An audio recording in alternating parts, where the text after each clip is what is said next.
That is my biggest buck to date.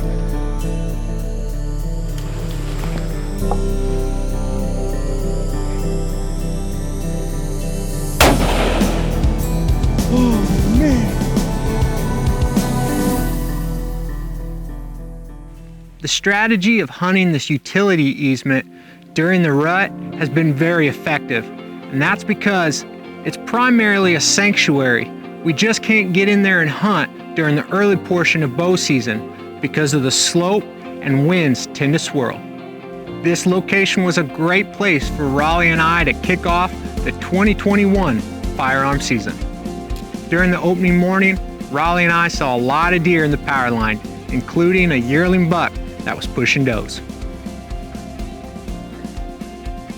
Throughout the morning, Raleigh and I saw several other groups of does and fawns crossing the power line, and it was a great example of how many deer you can see if you're overlooking an area where deer feel secure. Based on the number of deer and the activity we saw that morning, Raleigh and I decided to return that afternoon. After the sun had set behind the mountains, we spotted a doe. This doe was moving fast because a buck we call Lefty was right behind her.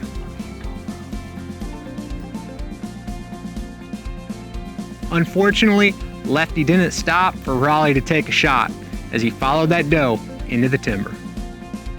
Raleigh and I opted to hunt another location the following day, and she tagged a great buck we call Potential.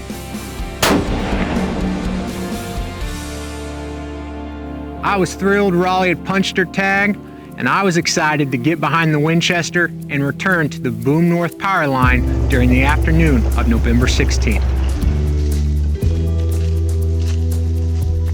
That same morning, November 16th, Grant had tagged a great buck out of the Boom Glade, a native vegetation area.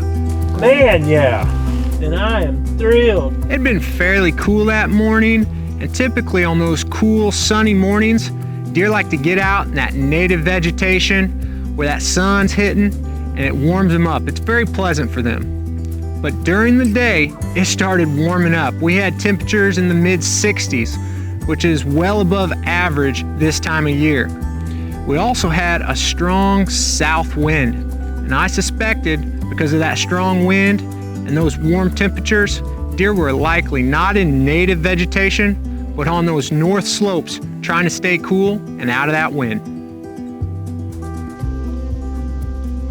The Redneck at the Boom North power line met all those requirements, and I was excited to see what would happen that afternoon. It's the afternoon of November 16th. Hunt stand says it's 64 right now, and that sun's already starting to go down the mountain. This afternoon, we're looking down a power line easement. There's acorns in the area. Deer are just going to be crossing. It's cool, they're out of the wind. We've got strong winds from the south. Suspect the wind's just going to go right over the top of these deer because it's so strong. That's a strategy. It worked last year. I'm hoping it works again this year. I was enjoying the hunt, and I had to wonder if old Lefty was in the area and going to cross that power line again, or if we'd see another buck. During the summer of 2019, we started getting Reconyx images of a good-looking buck. He had a kicker on his G2, mainframe 10. We're real creative with names around here, and we called him Kicker 10. Even though he had a great set of antlers, based on his body characteristics, we estimated Kicker 10 was 3 years old.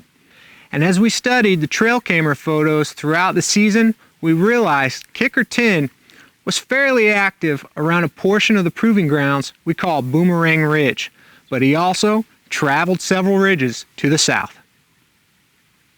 During the summer of 2020, we started getting images of Kicker 10, and boy did he look good as a 4-year-old buck.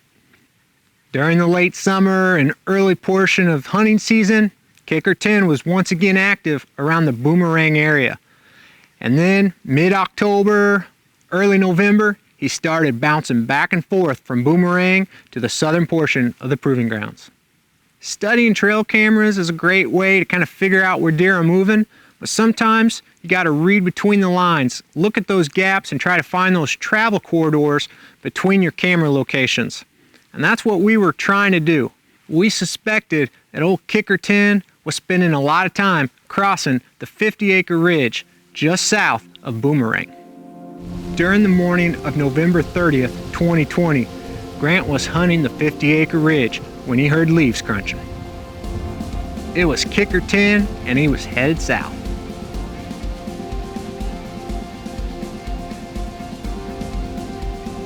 Unfortunately, Grant never had a shot opportunity, but that encounter provided some great information about how Kicker 10 was traveling through that area. Boy, when Kicker 10 showed up this past summer, he'd gained a lot of mass and he looked good. Once again, Kicker 10 was on that pattern, active around Boomerang and kind of moving south throughout the fall. However, it seemed that Kicker 10 was a little more active during daylight.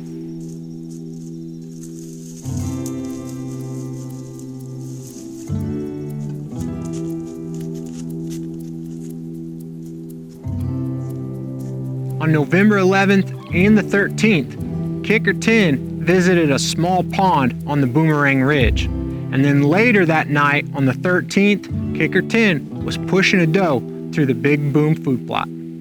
What we didn't know was that on November 15th, old Kicker 10 had moved north. He was still on that Boomerang Ridge, but he walked through a food plot we call Boom Back, and he was only about 180 yards from the Redneck Blind at the Boom power line. This was the furthest north that we'd gotten photos of Kicker 10. Growing Deer is brought to you by Bass Pro Shops and Cabela's. Also by Reconics, Green Cover Food Plots, Winchester, Lacrosse Footwear, Fleet Outdoor Apparel, Morel Targets, RTP Outdoors, Fourth Arrow, Hunt Stand, Scorpion Venom Archery, Case IH Tractors, Burris Optics, G5 Broadheads, Prime Bows, and Redneck Hunting Blinds.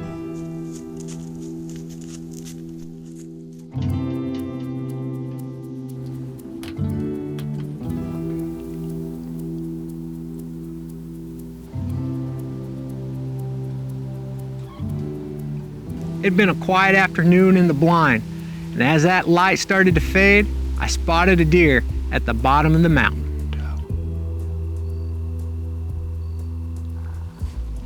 Yeah, there's another one behind her. First one's a fawn.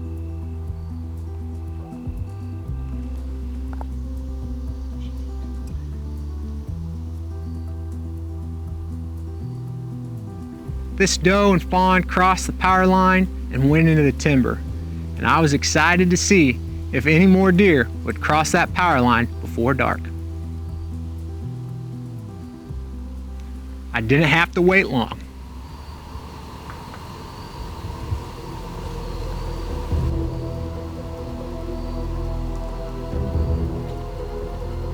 Who is that? Kicker 10. Ready?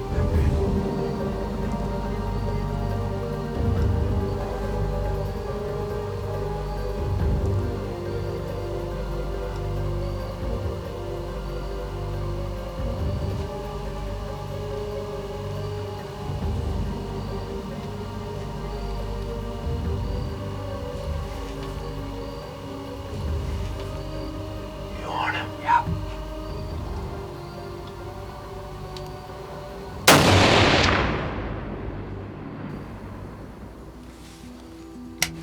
Holy cow! Holy cow! Kicker 10 is down, man. Yes, sir.